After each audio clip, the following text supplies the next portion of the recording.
हाँ जी बालको, सुप्रभात, नमस्कार, राम राम, प्रणाम। कैसे हाल चाल? तो चलिए बालको करते हैं कैश फ्लो चैप्टर का एक बेहतरीन सवाल। सवाल हमारे सामने क्या है? Determine the amount of provision for tax made during the year. पूछा जा रहा है आपने इस साल प्रोविजन कितना बनाया होगा। चलिए क्वेश्चन को रीड करते हैं।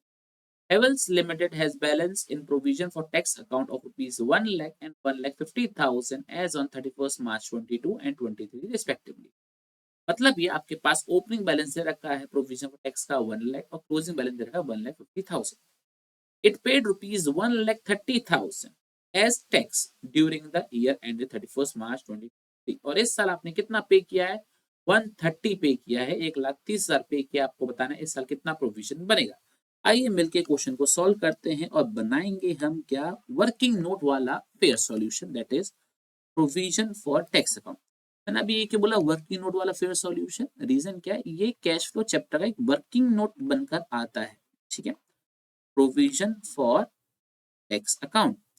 अब क्योंकि प्रोविजन फॉर टैक्स अकाउंट एक लायबिलिटी होती है, इसलिए इसका ओपनिंग बैलेंस जो होगा वो कहां पर होगा? क्रेडिट साइड में होगा।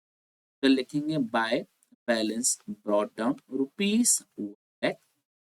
फिर यहां पर हम क्या लिखेंगे? टू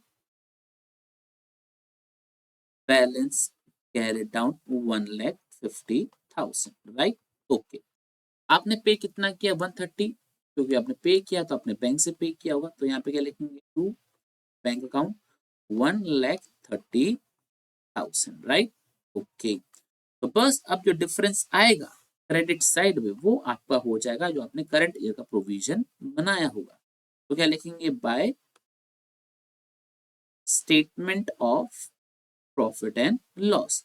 और ये क्या हो जाएगी? हमारी बैलेंसिंग फिगर, राइट? तो डेबिट साइड का टोटल कितना आ रहा है? 2,80,000। क्रेडिट साइड का टोटल है हमारे पास 1 लाख। तो जो डिफरेंस होगा 1,80,000, ये क्या हो जाएगा? जो हमने इस साल का प्रोविजन बनाया होगा। आई होप अपने को ये सवाल अच्छे से क्लियर हो गया होगा। बहुत बहुत धन्यवाद।